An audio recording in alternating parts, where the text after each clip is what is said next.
Okay, I think we're good. I'm on. It's on. Good morning. Good morning. Good to see everybody today. Thank you for coming back. Last week, of course, we're talking about the book of Esther. Last week we introduced the book. We established its place in history, its place in the Old Testament canon and where it fits historically and biblically. We talked about how for years, centuries after Christ, this book was dismissed for the most part, not by the Jewish community, but by scholars, commentators, and things like that. Nothing for centuries and centuries was written about this book. But we, of course, established last week how even though God's name is not mentioned anywhere, his power and presence is evident, overwhelmingly evident in this book. We introduced the word providence. Everybody knows what that is. We talked about that. And, of course, to the Jewish reader of the Old Testament canon, this was a ginormous, stalwart reminder of God's power and presence, and that they were, of course, still God's covenant people. We talked about that. Today, though, we have it, and though we're not Jewish, it is still a reminder of God's power and God's presence, even though we can't see him, and even though he doesn't leave a calling card. He still works in the same way. But before we begin today's class, I do want to clarify something from last week, because I just went away thinking, okay, that was confusing. So if I was confused, well, I wasn't confused, but I just think I didn't come across very well in explaining it. So I just want to clarify it. Good morning. You're all right. I just want to clarify it. And this has to do with the list of the Persian kings that I had over here. I think I had them written in blue, so I'll just write them in blue again. Of course, we started out with Cyrus. He was the first one. Cambyses was his son, who reigned next, and then Smerdis, and then Darius the first, not to be confused with Darius the Mede, and then Xerxes, who was our king in Esther, and then I had here Artaxerxes, which was his son who reigned after him. Okay, this is not, this is historical. There's no confusion about this. This is all in the history books. This is who reigned in Persia. So there's not any confusion here. And I said, this is where I am in my study right now. Okay, well, this isn't what I was talking about. This is legit. There's no messing this up here. These are just the kings of Persia. The part where I am in my study is with a certain passage in Ezra, chapter 4, verses 5 through 7, where the phrase is there from it says something like from Cyrus to Darius, something like that in verse 5, I think. And then in verses 6 and 7 are mentioned a couple of kings who are not named Cambyses and Smerdis, but that's who I think they are in the historical context. That's where I am in my study right now. So that's where I wanted to clarify about all of that. Darius is in fact mentioned in Ezra 4:24.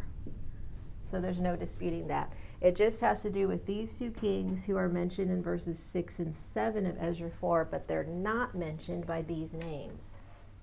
One is given the title Ahasuerus, which is what we read here in Esther, but we know that those are not the same kings.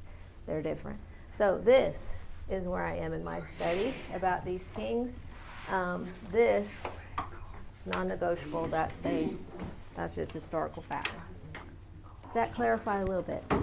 That. And maybe there was no confusion, but I kind of went away and thought, I don't know if I explained that very well. Okay, so now we can move on. We had some homework last week to try to read through the book of Esther in one sitting and note the feasts. How many did you find? 10? Anybody find? I found 8. Eight. I found 9. 8, 9. I almost said 7. So I had now I feel 7. way off. 7? But I went with 8.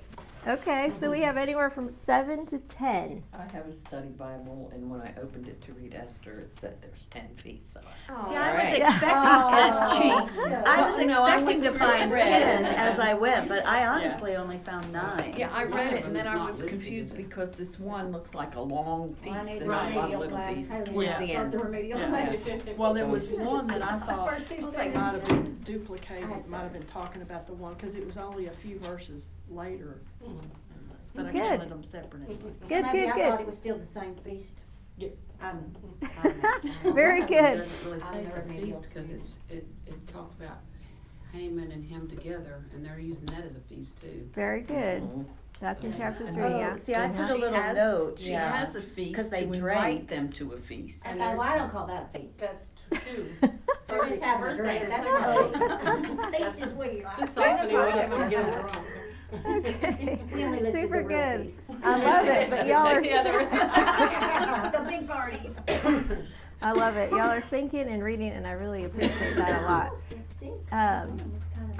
That's a great part of Bible study is that, you know, you come away with 10 or 9 or 8 or 7, and we get to come together and we get to talk about it. And that's the fun part about it. The reason why I gave that homework is because we're going to outline the book according to these feasts. So we're going to look at, for example, today we're going to look at the Feast of Xerxes or Ahasuerus. Next week we will look at the Feast of Vashti, right? Because that's the next one that happens. And then then the week after, Lord willing, we'll look at chapter 2, and that would be Esther's feast, and so on and so forth. Now, I think that you're right if you said there might be 10 or 9. I'm not sure if I agree with the 7 or 8.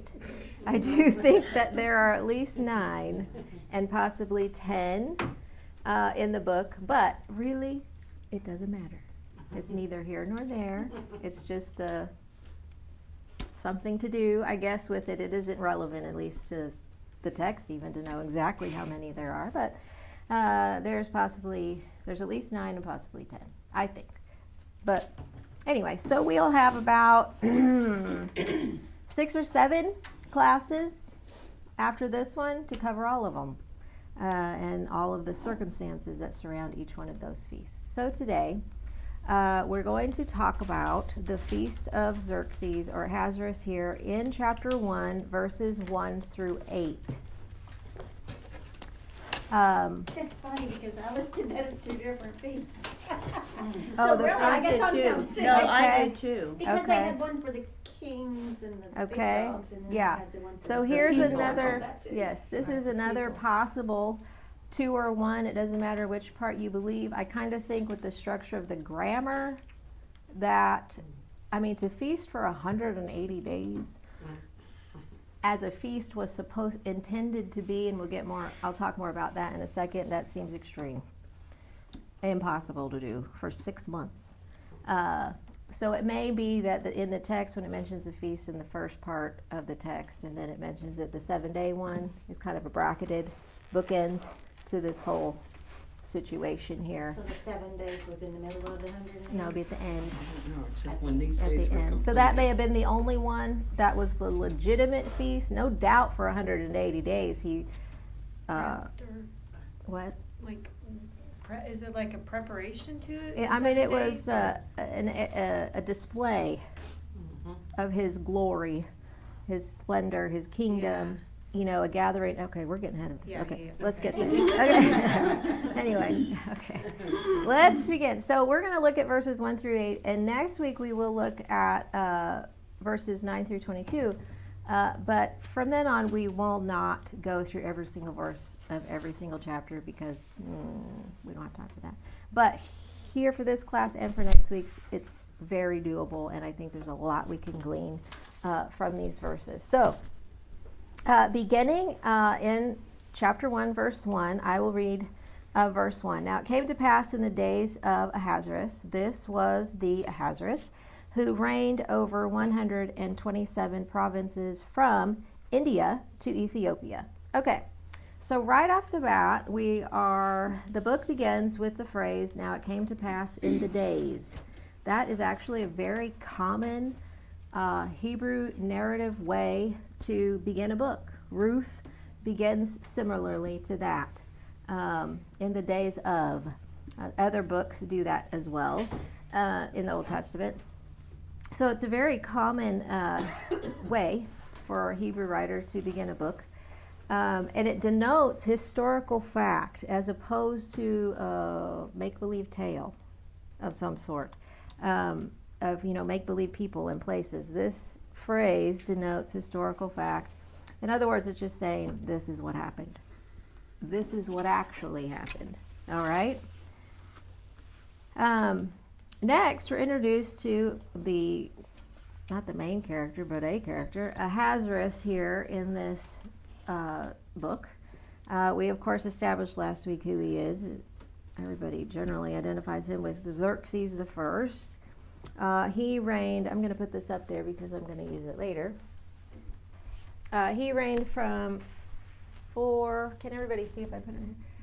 485 to 464 BC, so about 20 years. Xerxes might be the Greek transliteration of his Persian name, whatever that was. I have the spelling of it here, but it means nothing to me.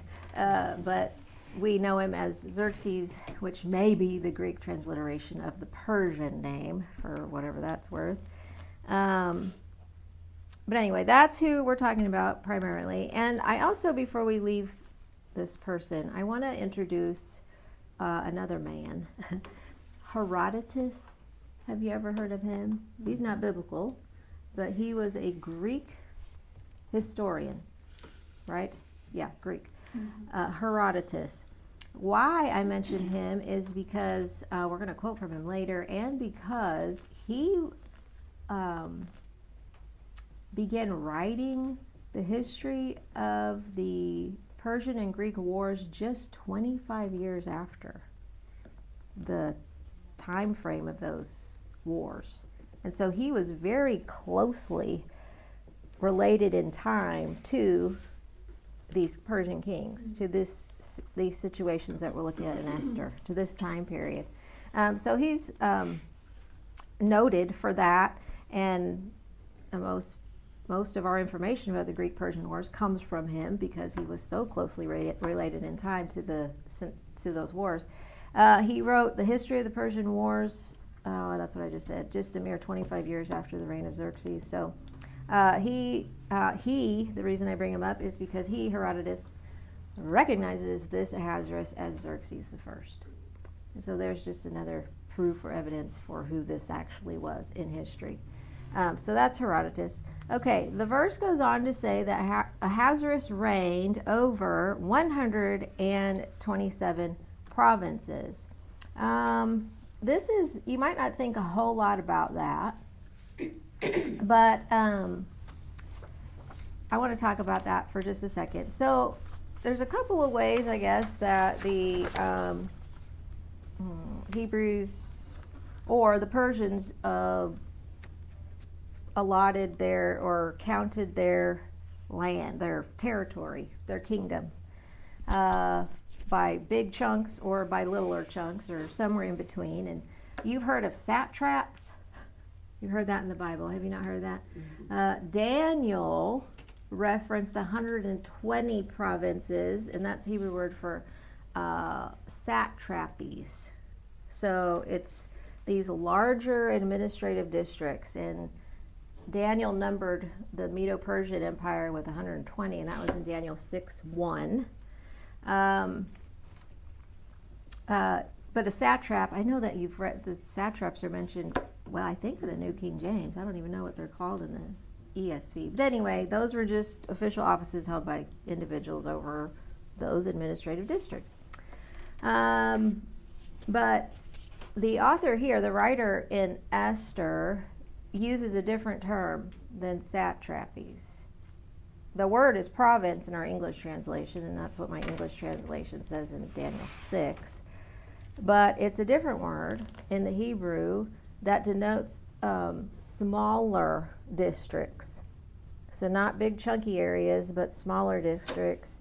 And at this time, apparently, there was 127 of those. And why that is important is because I think that the writer was trying to boost the numbers.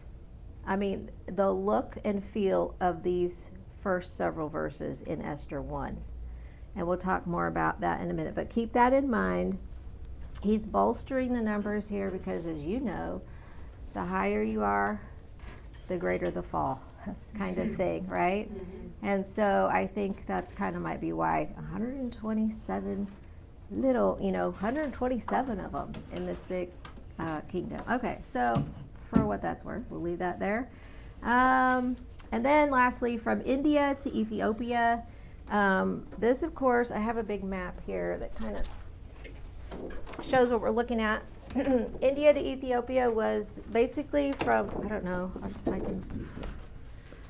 that's hard to see, but from India to Ethiopia is basically from Pakistan. So if you were looking at the modern side, you'd see from Pakistan to Turkey. Anyways, it'd be kind of from over, where are we now? Over here, there, to over here, for the most part. All the way down to, really, the kingdom extended down into Egypt, down in here, Sudan. So it was very vast empire. Hadn't Persia taken over the Babylonians and everything, so did they Oh, have yeah, that yeah. green part over there also, where it's over on this side? Yes. So Yes. they had that Yes. in the green part Yes, into yeah. Egypt. India would be about right here. Let's see. So there's Iran. India would be over just right here. So from here all the way over to here, which was really, I mean, then you had Greece up here. Oh, and then they had this. Okay, so Greece was up here, right? And that's who they wanted.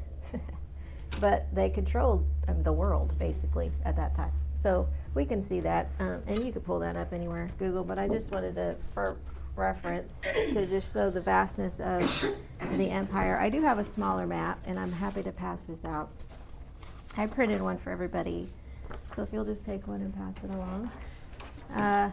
This is not a modern day map, but an ancient one in the sense of, this is going to show now as we move into verse 2,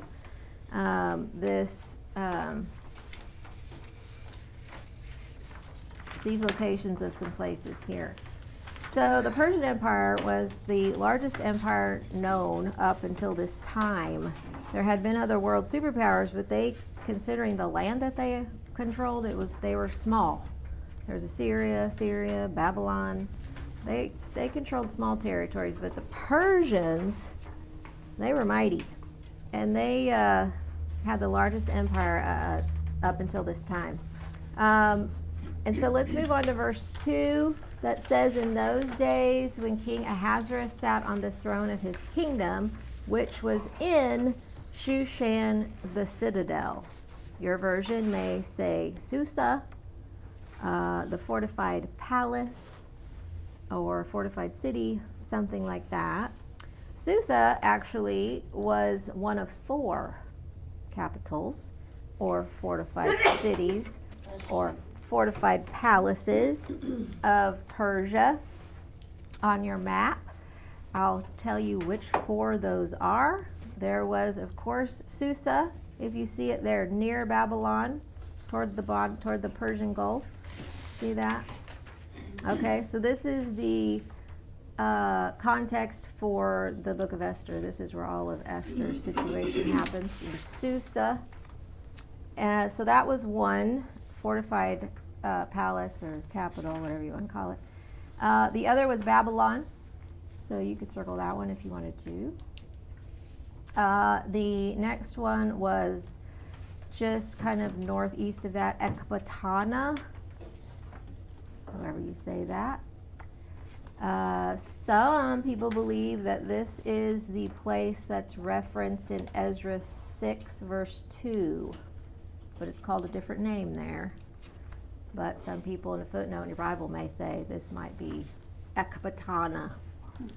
It's Ezra 6:2. And then the fourth one was Persepolis. See it down in there. These, from what I understand, I think Susa was the winter palace. I don't know. It doesn't really matter for us, but anyway. So there were four main ones, and those are the four there on the map. But we want to talk about Susa for a second, because there are a couple of things. Susa is not exclusive to the book of Esther. In Daniel 8:4, it says there that, did I put, no, 8:4, why did I put that? 8:2.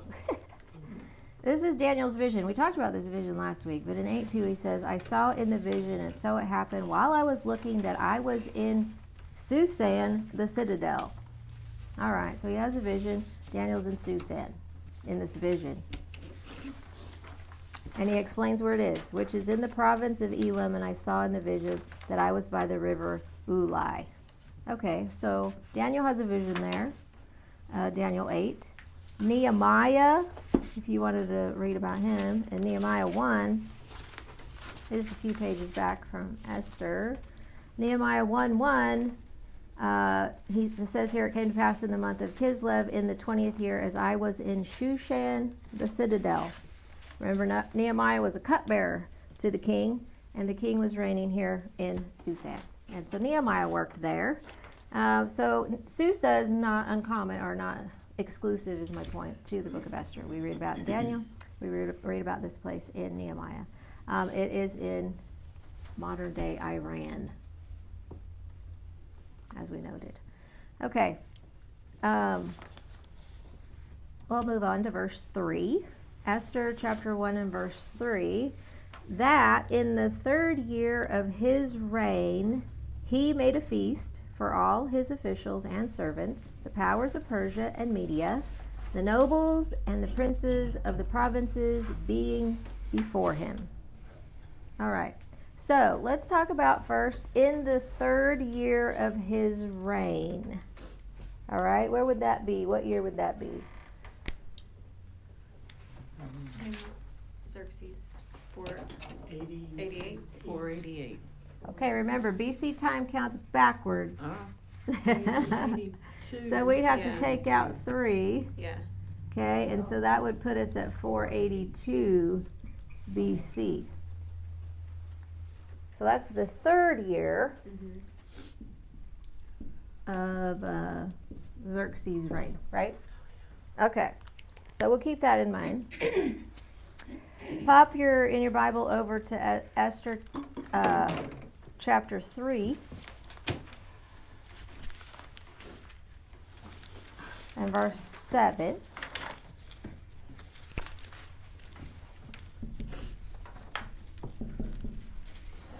What does that say? In the first month, 12th year. Okay, so this is now moving forward, right? A lot of years.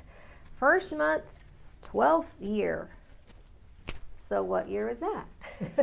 So we have 485 now minus 12, right? So that's 473, right? This is the 12th year. Okay, now, the reason I'm bringing all this up and writing on the board is because, oh, how crooked that is. But anyways, Esther's time frame, everything that happens in the book of Esther is probably within, at the most, about 10 years. 9 or 10. Because at the very first of the book, we have the 3rd year of his reign. And then even though this is only chapter 3, verse 7, I think everything after it, 4, 5, 6, happens really fast, pretty quickly. And so it all really generally occurs within the 12th, maybe the 13th year of King Xerxes' reign. And so you have there 9, at the most 10 years. So that's how we know that Esther's book spans possibly 9 to 10 years. Just, we don't think that, I don't think. when we read, right? We just read it as happening in like, a week or whatever. But yes, this spanned quite a long time, because this is, well, I don't know that how close to the third year Esther became queen. May have been really fat. I know she spent a year in beauty, right? Yeah. So was it, I guess, during his fourth year maybe? I think he waited 3 years before he, I don't recall a time frame on it. I thought I found that. But anyway, we're just to say that she was queen for a long time before this big crescendo of the book happens, right? Did you have something? Okay. Anyway, so I think that's important that these events in Esther occur within a 9 or 10 year time frame. So that's the first part of verse 3. In the third year of his reign. Okay, so he made a feast. Here we go. Here's the first one. Now I, in my notes, included this with verse 5's mention of a feast. I think it's all one thing that culminated in a very specific 7-day drinking bonanza. So what I want to say here is that much of the book, like I've said before, is shaped by this repeated banquet or feast motif. And so there are a lot of them in here. But this particular one, this is what I really want to get across about these feasts, is all of these that are mentioned in this book. The word actually occurs like 20 times in Esther and only like 24 times in the rest of the Old Testament. Because this word for feast in Esther is not the same as the one when we think about the feasts of the Lord.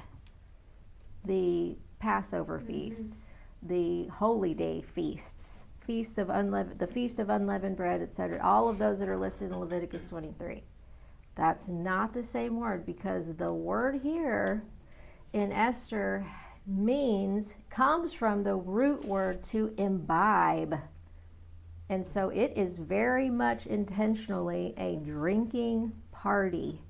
It is a party. And that's not the case when you're talking about the feasts of the Lord. Those are appointed times, fixed seasons, maybe festival, you could tack on that word with that, but it's very different. The words are different. They're very different in their purposes. But here in Esther, this definitely denotes a feast of fleshly, fulfilling everything. Of course, in any movie or fictional, historical fictional thing I've ever read, anytime Xerxes is mentioned in a few of the things, it's always surrounding a feast. It's always surrounding parties, and they're crazy. Yeah. And so it's like the theme that when I think of him, that is always what's attached to my brain, is just these feasts and these crazy Orgies. crazy. Right. I don't even know. So this is part of the reason I don't think the feast in verse 3 is separate from the feast in verse 7, in the sense that you just can't go 6 months drinking that's insane. every day like that. Now, I will say this, that's not to say I don't think, yes, was there drinking involved in 100? Oh, of course. Yeah. Of course. Of course. But there was this very specific 7-day one where that was just all they were doing, and I'm going to talk about that more in just a second. Yes. On 5, verse 5, it says, "And when these days were completed, Yes. after the 180." Yes. So that's why I would count it as 2 different feasts. Sure can. And it's not a big deal if you do or you don't. I mean, I might flip-flop next week to say, oh yeah, okay, I'll count that as 2. It doesn't matter. But I'm including it all as one here as far as my notes go. But it doesn't matter. Okay. That's good.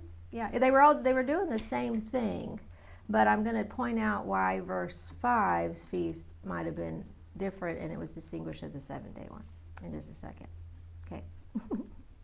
But the other thing we want to know here, so this word for feast in Esther is used 20 times in this book and only 24 times in the rest of the Old Testament.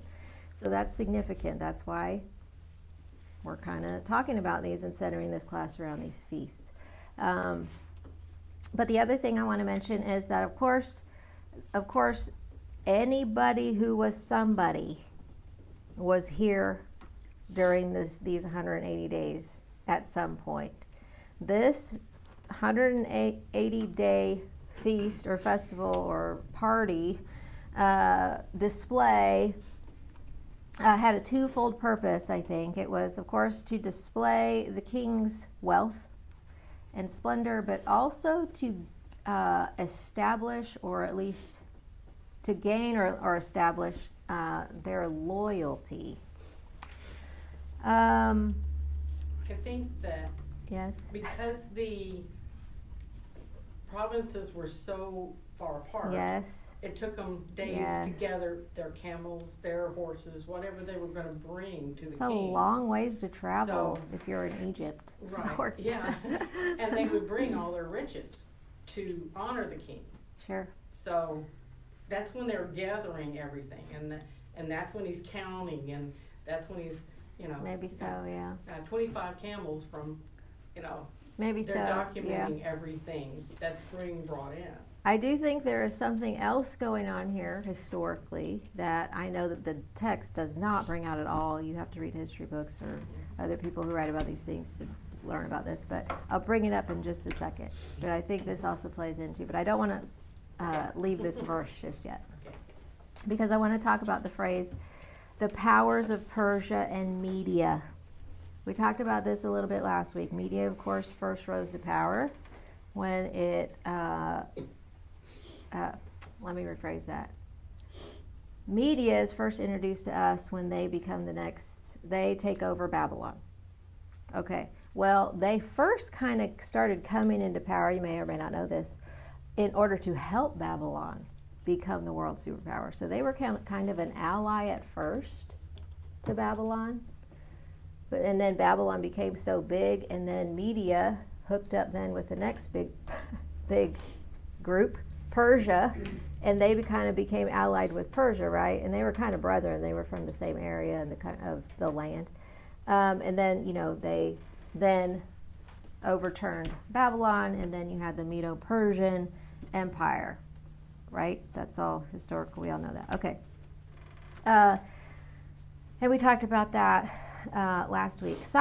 King Cyrus, first king of Persia, was a shoo-in apparently for being the first king, because I think I have it in here, his father was Persian and his mother was Media. So he balanced both sides very easily and accepted by both groups. He became known as Cyrus the Great. He eventually absorbed Media into Persia. And at the very beginning of his reign, we talked about how in Ezra 1, about the very first thing he did was to let the Jews go back to their homeland. He didn't care to keep them in Babylon. And he reigned for about 30 years as a king, and he was a pretty good king from what I understand.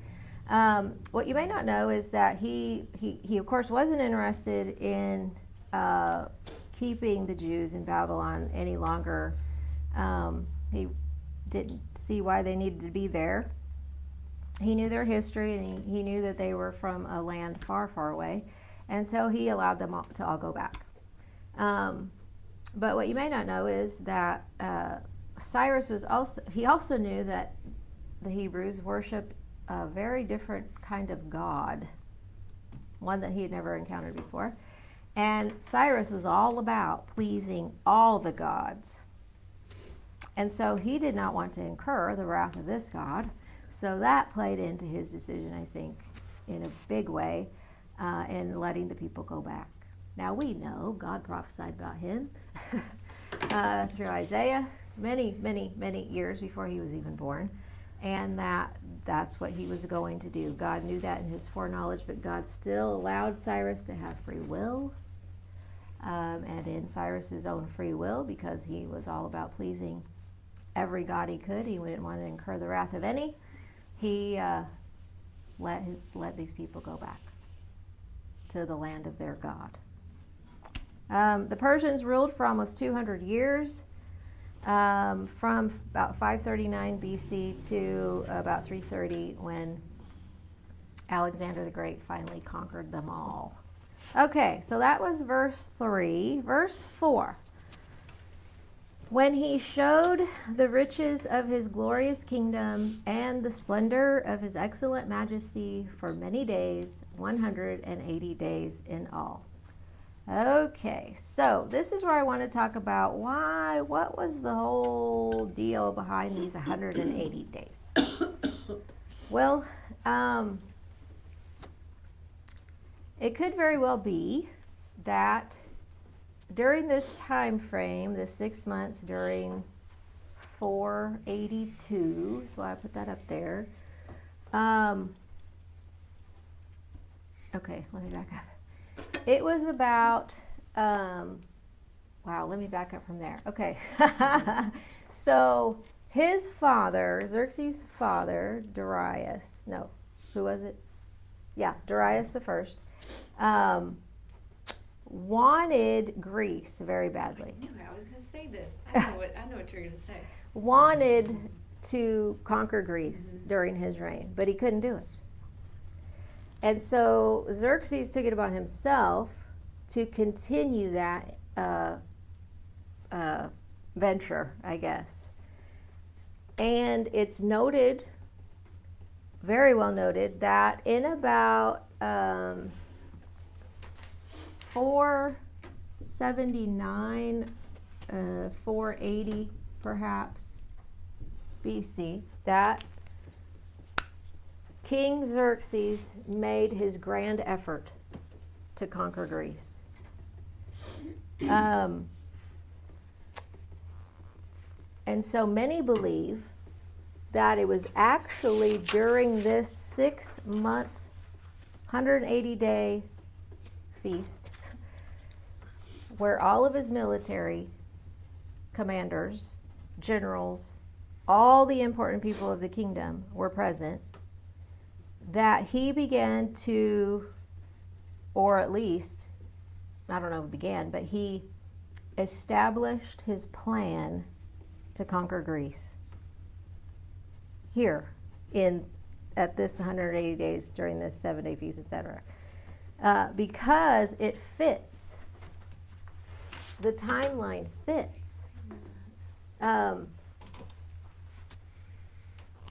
Herodotus said this, and you can take it for whatever you think, but I can't help but see it. But Herodotus recorded this as the words of Xerxes, maybe spoken at this feast that we're reading about. This is what Herodotus said. This is what Herodotus said Xerxes said. Okay. For this cause I have now summoned you together, that I may impart to you my purpose. It is my intent to bridge the Hellespont and lead my army through Europe to Greece, that I may punish the Athenians for what they have done to the Persians and to my father. You saw that Darius my father was minded to make an expedition against these men, but he is dead, and it was not granted him to punish them, and I on his and all the Persians' behalf will never rest till I have taken and burnt Athens. As for you, this is how you shall best please me.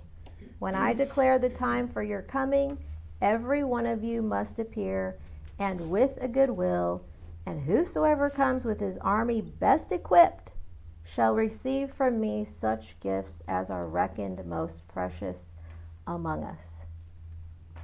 Wow. Yeah, that's super. I didn't even connect to that. Isn't that amazing to think about? Okay, so that tells us a lot as we're reading through these first few verses in Esther. It brings more history, more background story, more information to the table than we might normally think. So I do think, I can't help but think that this 180 days was, yes, a display of Xerxes' power and splendor, but it was also a gathering of his mighty men to get these plans in place, because we know historically they happened just a few years later, 2 at the least, 3 at the most, when he invaded Greece. And we'll talk more about that in a second. But what we also know here is that there was, or we'll get there and read it in a second, I get. Wait a minute. What verse is it where it says the 7? Why am I so lost here? Where he says the 7 days. 7 days. Verse 5. Oh, verse 5. Okay. I have so much in my brain and on my paper that sometimes that's not good. But anyway, okay. But what we know is that a 7-day feast followed, and the reason I'm going to bring this up right now is because I was reading through, because I'm not a historian and I'm not a Bible scholar, so I have to read what other people write about history and Bible stuff. And so I was reading somebody who wrote about this situation here and how they were connecting it also with the Xerxes' plans to attack Greece. But as a side note, they said it was, they said this and I couldn't believe it, and I was like, I don't think that's true, because it just sounded ridiculous. But then I was reading somebody else and they said it too, and I thought, oh my, maybe that is true, because it just seems absolutely absurd. But apparently this is a historical fact. Apparently the Persians would spend several days inebriated in order to come up with their military strategies or edicts for the kingdom. This was common. Then, I guess, during that time frame, they would come up with their plans and ideas, and somebody, I guess, who's sober would write them down. I'm not sure. Because at the end of those days... The designated writer. Right, that's right.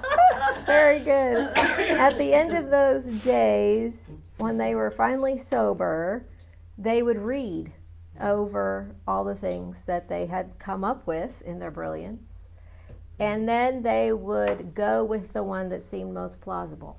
I don't doubt it one bit. I Okay. don't either, because you hear the stories about people who do drugs and everything, and then after it's like, wow, this is the best thing I ever did. I mean, or I ever historically thought of, knowing or what I know about musicians, film. this is the best thing I've ever written, and they did it while they were on drugs. So Apparently, the Persians thought that this that inebriation, being drunk, brought them into a more spiritual state, brought them closer to the gods. Okay? And so it is thought that this very specific 7-day feast at the end of this, that's mentioned in chapter 5, could possibly have very well been the feast where Xerxes and his drunk military decided on their plan for invading Greece. Well, it's because, when you do alcohol or drugs, it pushes back all your inhibitions, your Yes. anything, like, you're grander. You could do anything. Yeah. You could scale any Yeah, height. very so good. it just takes away all your limitations. So when you throw out all of these ideas that you don't have any fear or doubt or anything, And not then that you they can... had morals, but even just, Right. oh, I can't do that. That would be too awful.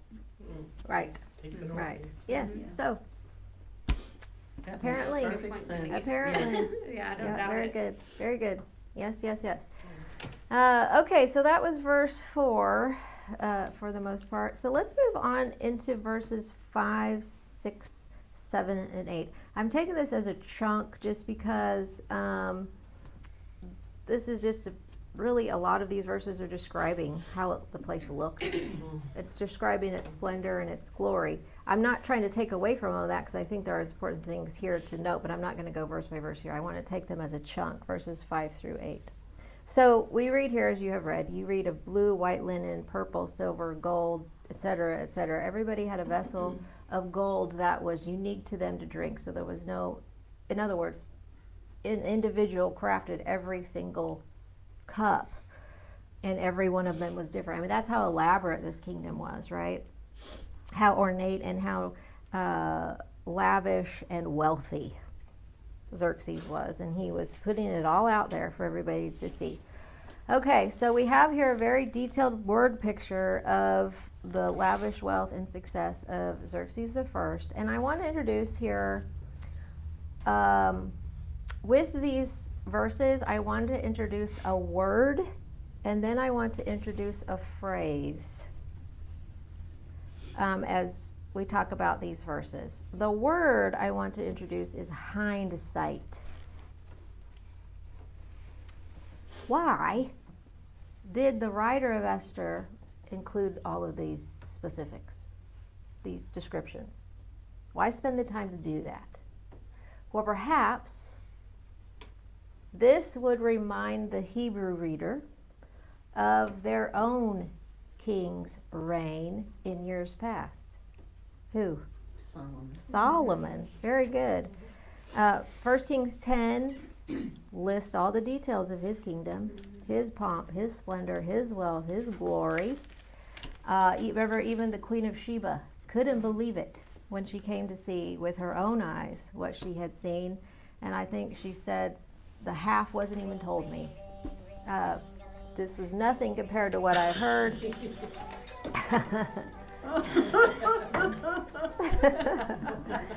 She said, your wisdom and prosperity exceed the fame of which I heard. King Solomon eventually gives her whatever she wants, right? She comes bringing gifts to him, but he returns the favor and then some, and gives her whatever she desired, however much she asked, I think the text said. So this is kind of like what Xerxes is doing here. He is putting it all out there. He said they served, verse 7, they served drinks in golden vessels, each vessel being different, with royal wine in abundance, according to the generosity of the king. So it was just however much you wanted. And there was no rule in verse 8 as to how much you had to or had not. You didn't have to drink. You could drink however little or however much you wanted. I think it was pretty common in ancient days for, you kind of followed the king's pattern. Whatever he did during a party, that's kind of the extent of what you were allowed to do. You never wanted to exceed the king, and so, but here he's saying you do whatever you want. So that's pretty liberal of him to do that with his wine. But here, perhaps it reminds the Hebrew reader of the days of Solomon. But perhaps it also reminds the Hebrew reader of what eventually happened to Solomon in all of his wealth. It contributed to his downfall, right? And eventually no one came out a winner there. So perhaps this begins to put that in the Jewish mind when they're reading this. Another bit of hindsight, if you'll remember, or maybe you haven't even thought about this, but by the time that this book was actually penned, the Hebrew reader would have already known of Xerxes' efforts to take over Greece and his failure to do so. They would have known that already when reading this, right? Xerxes did have a few minor victories here and there when he was trying to take over Greece, but for the most part he was very unsuccessful. He didn't do it. And so the Jews knew this when they were reading this book, after it had been penned. And so maybe that's why these details are included, because then they knew what really happened. This was all for naught anyway. Perhaps the writer then is setting the stage for the remainder of the book about something that's very key to the entire book, and that's the phrase I want to talk about next. So the word I wanted to introduce was hindsight. Perhaps this was intended for hindsight to the Jewish reader. And then perhaps it was for this phrase. But before I get to the phrase, I want and as a segue into that and put closure on this Greek Xerxes attempt with the Grecians. I did read that because you'd think, my word, he has this ginormous kingdom, and Greece isn't all that big. Why couldn't he defeat them? Well, I read different people who said different things, and it maybe all of them are true, maybe just one of them is true. I don't know, but some say that he lost overall because his armies were too big, and because they had to cover too much land, it made the supply chain too long, and he couldn't support his troops, which makes sense. Others say he didn't really plan it all out very well at his drunken feast. Yeah, yeah. Okay. Who'd have thought? Right, and then others have said he just did not realize the strength or talent of the Grecian armies. They were skilled, but you think Persia was too. Anyway, but that's what some say. Okay. And as a side note, and this is something I thought so interesting, and just brought it all, made it all just that much more real. My husband loves the movie 300. Have you ever even heard of it? Yes. Okay, it is about 300 Spartans, Greek, skilled, specially trained fighters, who held off the Persians for 3 days until they were blindsided by one of their own. What's the word? When somebody becomes sabotaged by one of their own, and then they were destroyed. But the movie is all about this actual event that took place. Is it real? Yes. Oh. It's very real. I mean, I knew it It's historically it was yes. all. And Xerxes was the one leading that Persian army during that battle of the 300. Somewhere here. Go Hollywood. Well, but it was such a historical event, significant because of who the Spartans were. I mean, they were skilled with a spear and a shield, and their motto was, you either come home with your shield or come home on it. I mean, their whole mentality was to fight to the death. It was an honorable thing for Greece. And so these Spartans held off the Persians, who were led by Xerxes, this king right here, for 3 days until they were sabotaged, and then they were destroyed. But I just thought that was a remarkable thing. It's a remarkable thing to connect. Oh, this just makes it more real instead of just black and white on a page here. That this is the king who destroyed those 300 Spartans that we've seen in the movie, and who were so noble in their, efforts and their character, and were trying to stand their ground. And anyway, and he won that, but that's, like I said, he had minor victories here and there, but for the most part, it did not turn out how Xerxes expected it to turn out. And I think that's what the writer of Esther is trying to get across here. He's trying to introduce what I think, and this is the phrase I want to introduce now. The writer, I think, is trying to introduce something we might call today as a reversal of fortune, or a turning of the tables, or a twist of fate.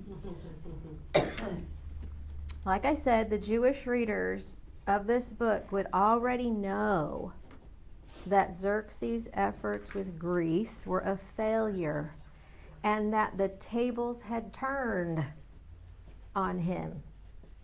They would already know that reading this.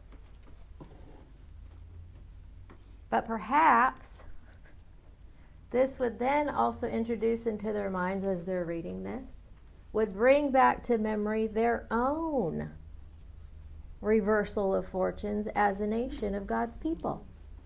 Right? They had several events in the history of the nation of Israel that were reversals of fortunes, or a turning of the tables or a twist of fate, however you want to do it, where God intervenes, right? Okay. I listed several here, and none of them are little. They're all big. Remember, God's people were once slaves in Egypt, right? But then Moses comes along, and then there's a big turning of the tables there. They plunder the Egyptians. They escape. They're richer than anybody. More than, I don't know, however many of the Egyptians are dead. And they're an entire nation of millions of people now. And they're wealthy. Just like that, seemingly, right? So there was a big one. They continued in their prosperity, I guess, a little bit. I mean, they were feared as a group of people because the word got out of of this God who was guiding them, helping them, winning battles for them, who was on their side. And so during David's reign, that was a period of immense success. They were winning every war and battle because he was a mighty man of valor. And so there was a lot of victory, peace, safety during the reign of David. But we know what eventually happened to the kingdom, right? When you talk about the kings in 1st and 2nd Kings, and they're back into Babylonian captivity. They're back as slaves. So you have another big twist in the story, right? A big turning of the tables there. Like we just talked about with Solomon. The wealth and splendor of Solomon's kingdom. Nothing was before it, nothing was after it. And then everything fell apart, and then they were, at one point eating their children just to stay alive, is how bad it got.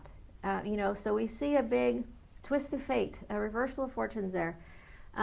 So we see that, and perhaps that's why the writer chose to include all of these magnificent details about this king, and why he chose to really kind of bolster the numbers for him.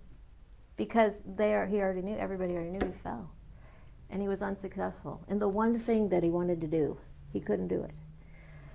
So perhaps this is why, in order to introduce this idea of a reversal of fortunes, twist of fate, turn of the tables.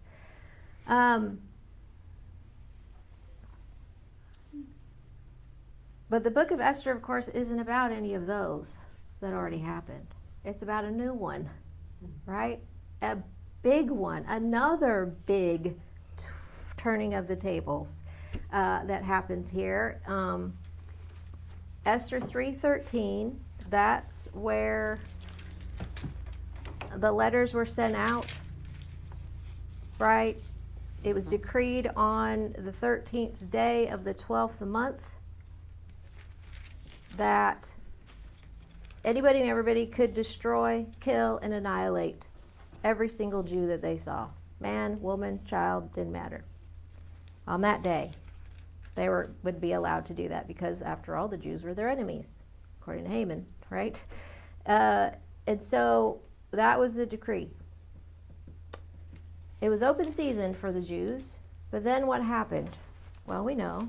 Turn to Esther chapter 9, verse 1.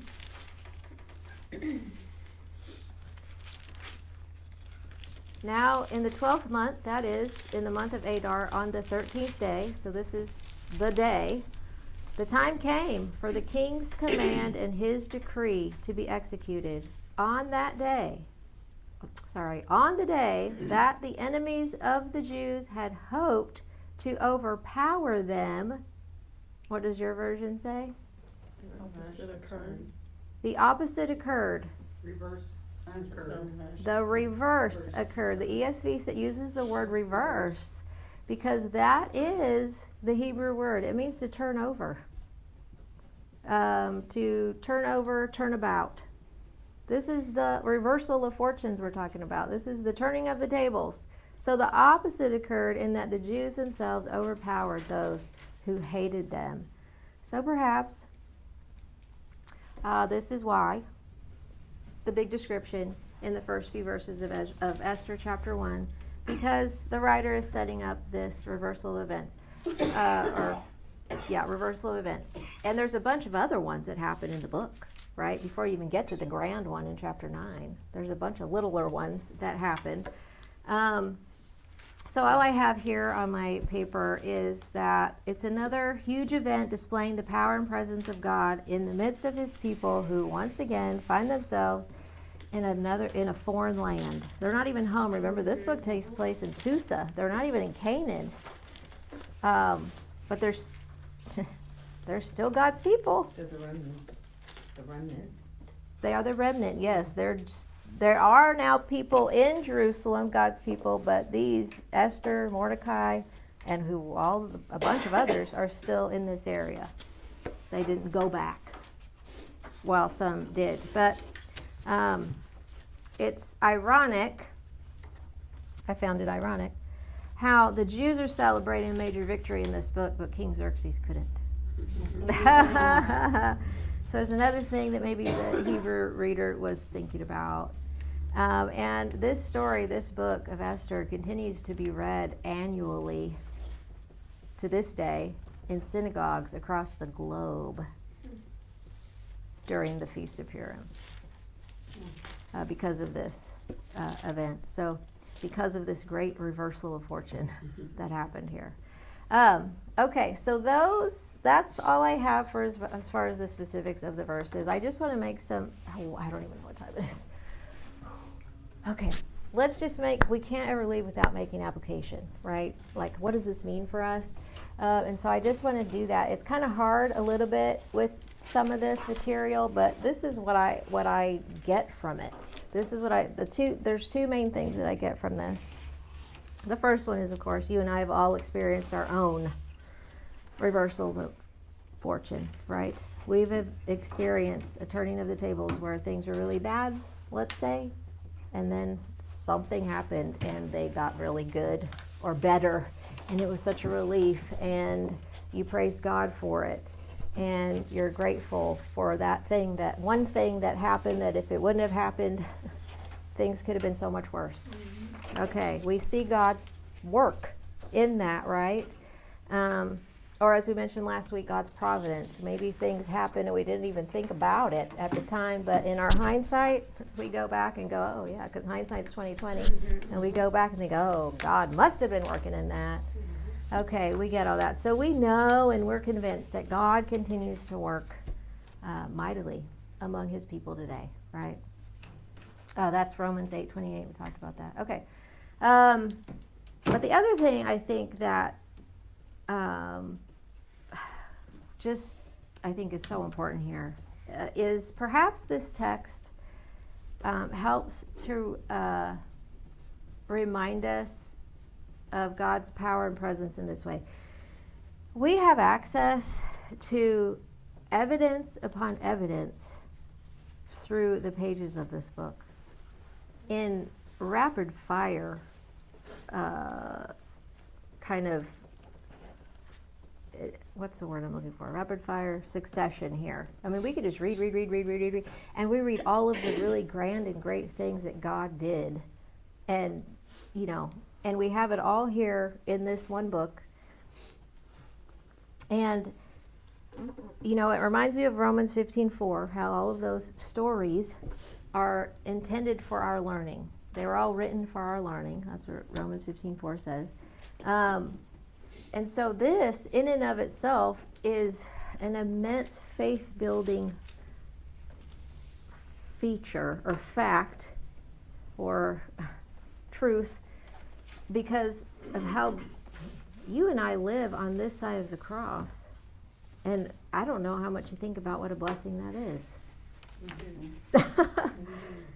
To have all the knowledge that we can have here, that we need. I'm reminded, 1 Peter 3, right? You remember that passage? Or is it 1 Peter 1? 1 Peter 1. Real quick. I should know this. You should know this. 1 Peter 1, where Peter wrote, of this salvation, the prophets inquired meticulously and fervently. They searched carefully about all of these things that would be happening to you. Verse 11, they searched what manner of the time the Spirit of Christ who was in them was indicating when he testified beforehand of the sufferings of Christ and the glories that would follow. To them it was revealed, but not to themselves, but to us they were ministering the things which now have been reported to you through the preaching of the gospel, etc., etc. Things which the angels even desired desperately to look into. So we are such huge benefactors on this side of the cross of this revelation that was concealed. It remained a mystery, right? For even to the prophets who were preaching it. They didn't even know the full extent of what they were saying. Even the angels in heaven, the spiritual beings, didn't even know what God was doing completely. They were in the dark. But to us, it has been revealed. And that is an amazing blessing. Paul talks about this in Ephesians 1. I think Clint even spoke about this Sunday. He just mentioned it. Paul says it in Ephesians 1 and Colossians 1, but we'll look at Ephesians 1 real quick. This is verses 9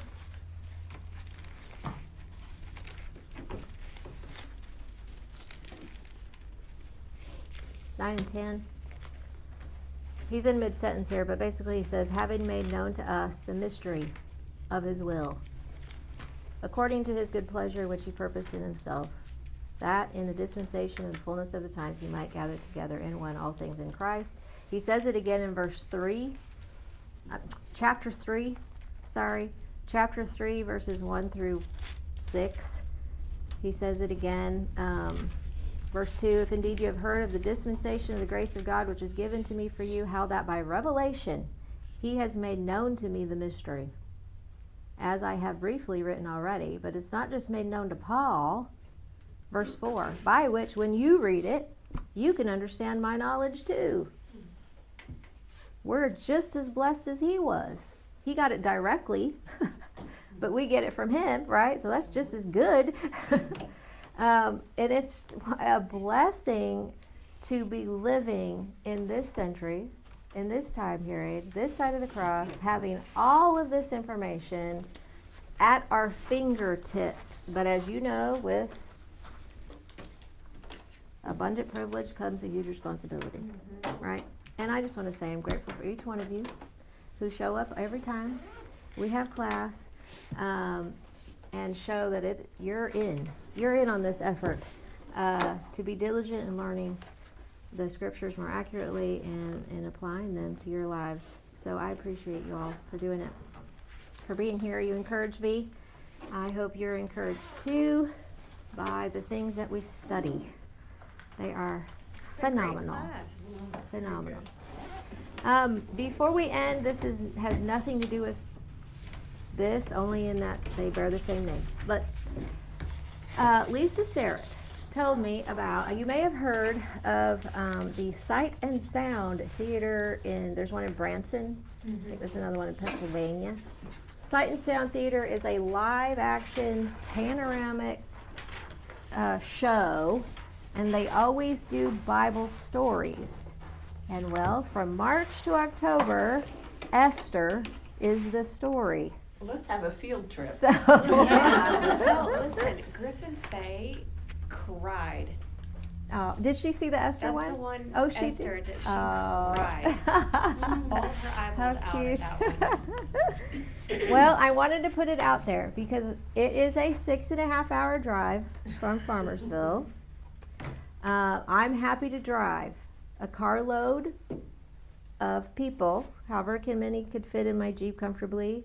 I'm happy to get us a hotel arranged for the night of, or the night before, the night of, and then come home the next day.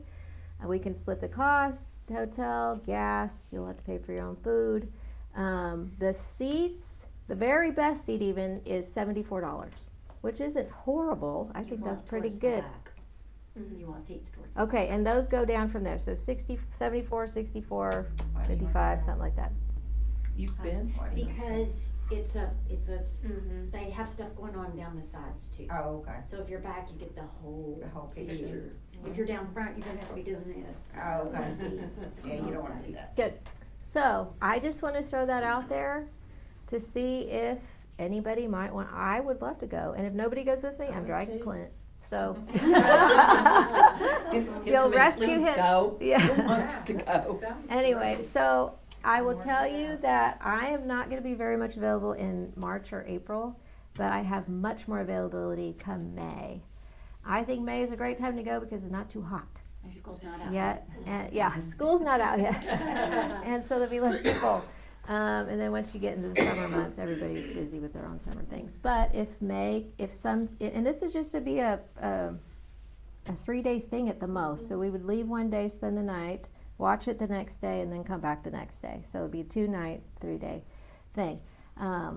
So if you are interested, please let me know by giving me your available May dates.